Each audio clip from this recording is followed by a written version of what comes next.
আল্লাহর নবী সাল্লাল্লাহু আলাইহি ওয়াসাল্লাম কালামে পাকের ব্যাপারে বললেন, যে কোরআনকে পড়া হলো ইবাদত, যে কোরআনকে দেখা হলো ইবাদত, যে কোরআনকে ছোঁয়া হলো ইবাদত, যে কোরআনকে দেখা হলো ইবাদত।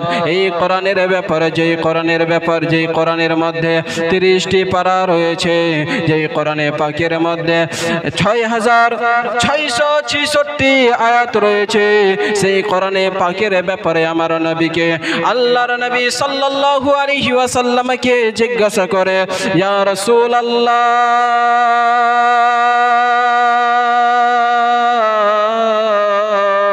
নবী গো, আল্লাহ রাব্বুল আলামিন এই কোরআনে পাক কেন কোন জায়গাতে নাজিল করলেন না, কেন জমিনে নাজিল করলেন না, কেন কোন আসমানের মধ্যে নাজিল করলো না, কেন কোন পাহাড়ের উপরে নাজিল করলো না, কেন কোন জায়গাতে নাজিল করলো না? আমার নবীকে সাহাবায়ে-গণেরা জিজ্ঞাসা করে। আল্লাহ তাবারক ওয়া তাআলা হযরতে জিবরিল আলাইহিস সালামকে বলে, জিবরাইল, যাও আমার নবীর কাছে চলে যাও, আমার নবীর কাছে চলে যাও, বলে দাও আমার নবীকে বলে দাও, সমস্ত মক্কাবাসীর লোকদেরকে বলে দাও, সমস্ত মদিনাবাসীর লোকদেরকে বলে দাও, আমি আল্লাহ এই জন্য কোরআনে পাককে কোনো পাহাড়ের উপরে নাজিল করিনি, আল্লাহ আমি এই জন্য কোরআনে পাককে কোনো জমিনের উপরে নাজিল করিনি, এই জন্য আমি কোরআনে পাককে কোনো আসমানের মধ্যে নাজিল করিনি। যে কোরআনে পাক, যে পাওয়ার রয়েছে কোরআনে পাকের, এই কোরআনে পাকের পাওয়ার এই আসমান পাহাড় জমিন বরদাস্ত করতে পারবে না। একদিন এমন হয়েছে বেরাদার, যেরকম ভাবে আমাদের জামানার মধ্যে অনেক দেখবেন এখন আসছে ঠান্ডার পরে আপনার আসবে গরম, এই গরমের সময় দেখবেন বৃষ্টির জন্য সবাই হাই হাই করবে, আল্লাহর কাছে দোয়া করবে, বৃষ্টি দাও আল্লাহ, বৃষ্টি দাও আল্লাহ, বৃষ্টি দাও। কিন্তু আল্লাহ রাব্বুল আলামিন বৃষ্টি না দেওয়াতে দেখবেন অনেকেই ফসল লাগাতে পারে না, অনেকেই কোনো জমিন লাগাতে পারে না, কোনো সবজি উগাতে পারে না, কারণ পানি হবে তারপর তো ফসল হবে, পানি যদি না হয় আপনার ফসল হবে না। এইরকম ভাবে একদিন মক্কা শরীফের মধ্যে কাহেফ লেগে গেছে, মক্কার মধ্যে বৃষ্টি হয় না, মক্কার মধ্যে বৃষ্টি না হওয়াতে মক্কা শরীফের মধ্যে কাহেফ লেগে গেছে। বৃষ্টি না হওয়ার কারণে মক্কা শরীফের সমস্ত ফসলগুলো মরে যাচ্ছে, মক্কা শরীফের সমস্ত জীব জন্তুগুলো মরে যাচ্ছে। বৃষ্টি না হওয়ার কারণে, পানি না হওয়ার কারণে মক্কার মধ্যে ফসল হয় না। আমার নবী সাল্লাল্লাহু আলাইহি ওয়াসাল্লাম সেই সময় শুধুমাত্র 6 বছরের রয়েছেন। সবাই মিলে এক মক্কাবাসীর লোকেরা একটা মিটিং ডাকানো হলো, ওই মিটিং এর মধ্যে ফয়সালা হলো, কালকে সবাই মিলে যারা মক্কা শরীফের মধ্যে বড় বড় মানুষেরা রয়েছে, মক্কা শরীফের মধ্যে আমির ব্যক্তিগণেরা রয়েছে, সবাই কালকে কাবা শরীফের আগে দিকে হাজির হব। আল্লাহর কাবা শরীফের আগে দিকে হাজির হয়ে সবাই হাত তুলে দোয়া করব, আল্লাহ আল্লাহ তাবারক ওয়া তাআলা আমাদের মধ্যে হতে পারে কারো দোয়া কবুল করে আমাদেরকে বৃষ্টি দিয়ে দিবে। কিন্তু সবাই মিলে একসাথে দোয়া করব, সবাই মিলে ডিসিশন নিয়ে নিল কালকে কাবা শরীফের আগে দিকে আসতে হবে, কাবা শরীফের আগে দিকে এসে দোয়া করতে হবে। সবাই মিলে ডিসিশন হয়ে গেল কালকে সবাই আসবে, সবাই এক এক করে এসে জমা হতে লাগলো। আবু তালেব আমার নবীর চাচা কাবা শরীফের আগে দিকে আসছে, দোয়া করার জন্য আসছে। আমার নবী ডেকে বললেন, ও চাচা,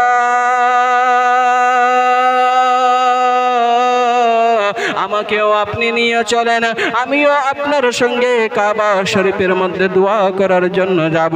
আমার নবীর চাচা আবু তালেব বললেন, ও ভাতিজা, সেইখানে ছোট ছোট বাচ্চাদেরকে যেতে দেবে না, সেইখানে তোমাকে যেতে দেবে না, সেইখানে শুধুমাত্র মক্কা শরীফের মধ্যে যারা বড় বড় মানুষ রয়েছে, যারা আমির ব্যক্তি রয়েছে, ওরা সবাই ওইখানে জমা হবে, ছোট বাচ্চাদের সেইখানে যেতে দেবে না।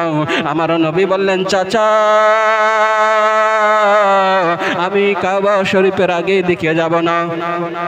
তোমরা সবাই দোয়া করবা, আমি একাই পিছন দিকে দাঁড়িয়ে থাকবো। কিন্তু চাচা আপনি আমাকে নিয়ে চলুন, আপনি আমাকে নিয়ে চলুন, আমাকে সাথে করে নিয়ে চলুন। আমার নবীর চাচা আবু তালেব আমার নবীকে সাথে করে সেই মক্কা শরীফের মধ্যে নিয়ে আসলেন। সমস্ত মক্কাবাসীর লোকেরাও এক জায়গাতে দোয়া করে কাবা শরীফের আগে দিকে দাঁড়িয়ে হয়ে আর দোয়া করিতেছেন। আমার নবী মুস্তাফা সাল্লাল্লাহু আলাইহি ওয়াসাল্লাম আলিমুল গায়ব দাতা নবী পিছন দিকে দাঁড়িয়ে রয়েছেন। সমস্ত মক্কাবাসীর লোকেরা দোয়া করেছে, কিন্তু দোয়া কবুল হয় না। আমার নবী ডাক দিয়ে বললেন, ও মক্কাবাসীর লোকেরা, তোমরা আমাকে একবার দোয়া করতে দাও। আমি যদি দোয়া করে দেই তাহলে মক্কার মধ্যে বৃষ্টি চলে আসবে। আমাকে একবার দোয়া করতে দাও।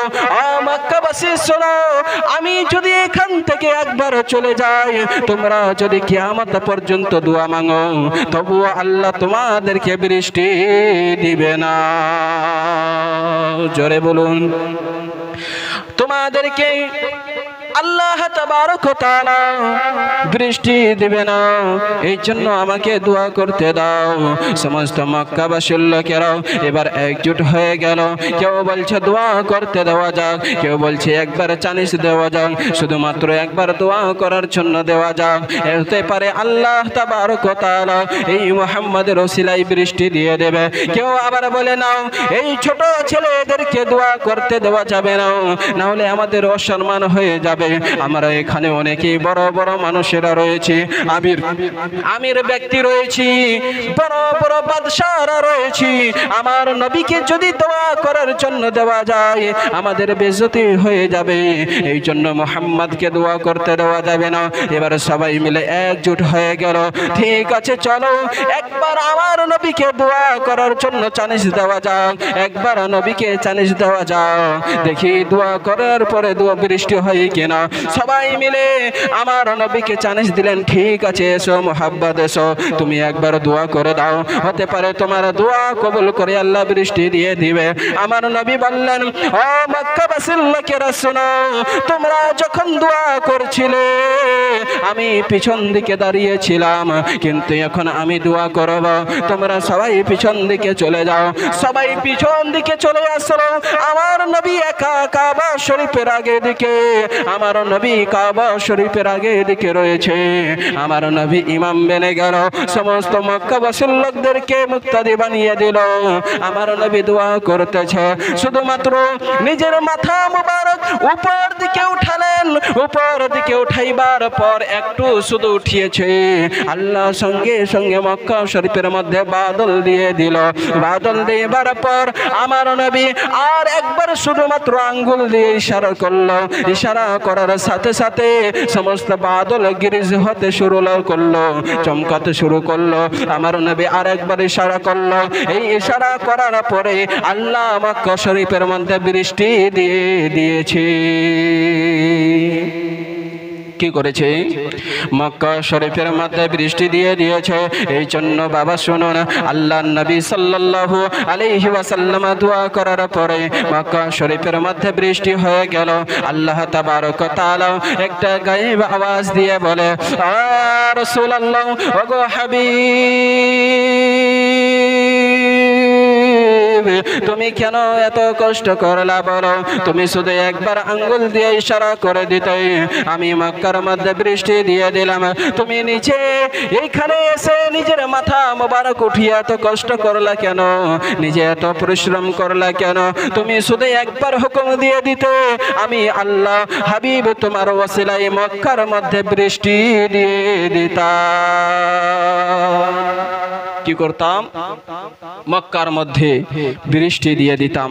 এবার এখান থেকে একটা কথা বুঝতে পারলাম বাবা, যে যারা বলে আমার নবী 40 বছরের পর নবুয়তের প্রচার করেছে, আমার নবী 40 বছরের পর নবী হয়েছে, ওই সমস্ত ব্যক্তিদেরকে বলে দাও আমার নবী 40 বছরে যদি নবী হতো তাহলে শুধুমাত্র 6 বছরের শিশু নবী, আমার নবী ছোট রয়েছে। আর সেই সময় আমার নবী দোয়া করে আল্লাহর কাছে দোয়া করে মক্কা শরীফের মধ্যে বৃষ্টি নাজিল করেছে। জোরে বলুন সুবহানাল্লাহ। মক্কা শরীফের মধ্যে বৃষ্টি দিয়ে দিয়েছে। আমার নবীর মুআজিজা 6 বছর থেকেই হয়ে গেছে, আর আমার নবীর মুআজিজা ছোট থেকেই হয়ে গেছে। জন্ম হওয়ার পর থেকেই আমার নবীর মুআজিজা শুরু হয়ে গেছে, কিন্তু আমার নবী নবুয়তের প্রচার করেছেন 40 বছরের পর। আর এই সমস্ত গাধা মৌলবীরা মনে করে যে আমার নবী 40 বছরের পর নবী হয়েছে। জোরে বলুন নাউজুবিল্লাহ। আমার নবী 40 বছরের পর নবী নয়, আমার নবী প্রথম থেকেই নবী। যখন আসমান ছিল না, যখন জমিন ছিল না, যখন পাহাড় ছিল না, যখন কিছু ছিল না, লৌহ ছিল না, কলম ছিল না, কিছুই ছিল না, সেই সময় আল্লাহ তাবারক ওয়া তাআলা আমার নবীকে তৈরি করেছেন। জোরে কোন সুবহানাল্লাহ। এই জন্য বাবা, আমরা আহলে সুন্নাত ওয়াল জামাত, আমাদের নবী শুরু থেকেই নবী। যাই হোক বাবা, এখানে তো বলার অনেক কিছু আছে, কিন্তু আমার পরে হযরত আল্লামা মাওলানা শামসুল হক রাজভী সাহেব জীবনী বক্তা আছেন, উনি আপনাদের সামনে তাকরীর করবেন, জীবনী শোনাবেন। আপনারা সবাই মনোযোগ দিয়ে শুনবেন। এ বলিয়ে আমি আমার বক্তব্য শেষ করলাম। আসসালামু আলাইকুম।